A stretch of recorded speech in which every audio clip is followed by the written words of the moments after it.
नमस्कार बंधुरा पार्वती किचेने सबाइके स्वागत जानिए आजकेर भिडियो शुरू करछि। आजकेर रेसिपि थाकছে चुषी पिठा। कोनो रकम झामेला छाड़ाई खूब सहजे बानिये नेওয়া যায় আর যে কেউ खूब सहजे तैरी करे निते पारबेन। खेते भीषणই टेस्टी হয়। एखोनो शीतकाल चलছে তাই খেজুরের গুড় দিয়ে রেসিপিটি তৈরি করব। আপনারা পুরো ভিডিওটি দেখতে থাকুন আর আমার চ্যানেলে যদি নতুন হয়ে থাকেন চ্যানেলটিকে সাবস্ক্রাইব করে দেবেন আর ভিডিওটিতে লাইক দেবেন। তো চলুন আজকের রেসিপি শুরু করা যাক। চুষি পিঠা তৈরি করার জন্য আমি এখানে 500 দুধ নিয়েছি।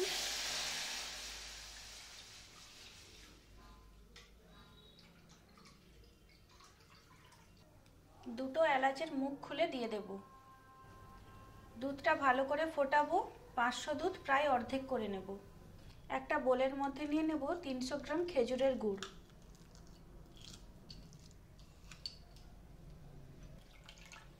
গুড়ের মধ্যে দিয়ে দেব 250 ml জল।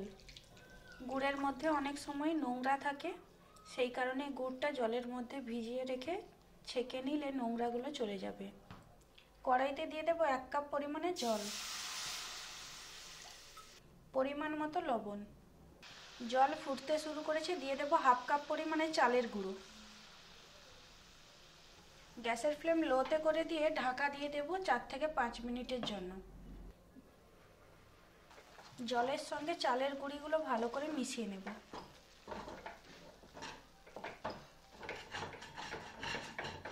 একটা ডোয়ের আকার চলে এসেছে, এবার গ্যাসের ফ্লেম বন্ধ করে দেব।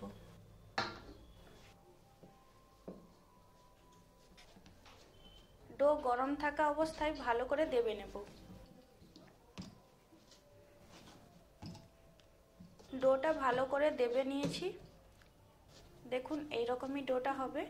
এবার পিঠেগুলো তৈরি করে নেব। একটা রুটি বেলার চাকতি নিয়েছি, এর উপরে চালের গুঁড়ো ছড়িয়ে দেব। ডোয়ের থেকে অল্প পরিমাণে নিয়ে নেব।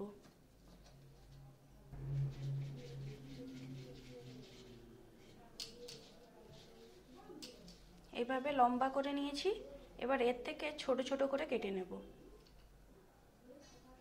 তারপরে এইভাবে হাত দিয়ে পাকিয়ে নেব।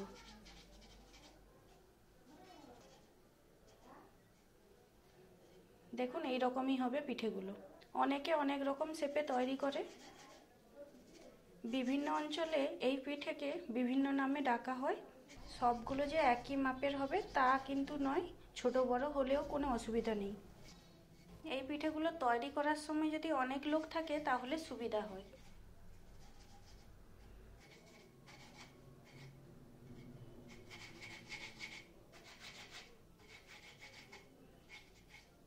সবগুলো পিঠে তৈরি করা হয়ে গেছে। দেখুন দেখতে কত সুন্দর লাগছে। দেখুন কোনো রকম ভাবে একটার গায়ে একটা লেগে যায়নি, সবগুলো আলাদা আলাদা আছে।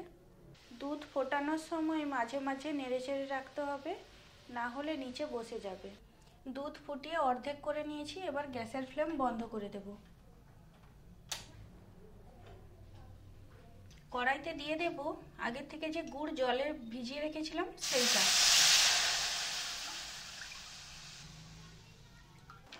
গুড় মেশানো জল ভালো করে ফুটিয়ে নিয়েছি, খুব বেশি ফোটাবো না। এবার পিঠেগুলো দিয়ে দেব। এই সময় গ্যাসের ফ্লেম মিডিয়ামে রাখতে হবে। সবগুলো একসঙ্গে দেব না, অল্প অল্প করে দেব।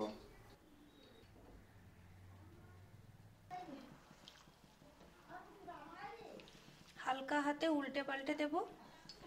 2 থেকে 3 মিনিট পিঠেগুলো সেদ্ধ করে নেব।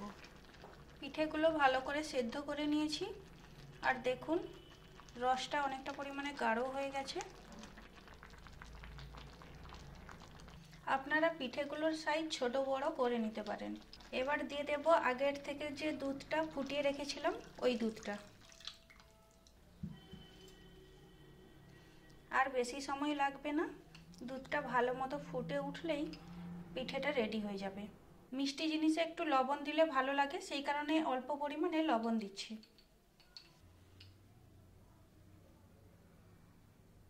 যারা যারা বেশি মিষ্টি পছন্দ করেন গুড়ের পরিমাণটা বাড়িয়ে দেবেন।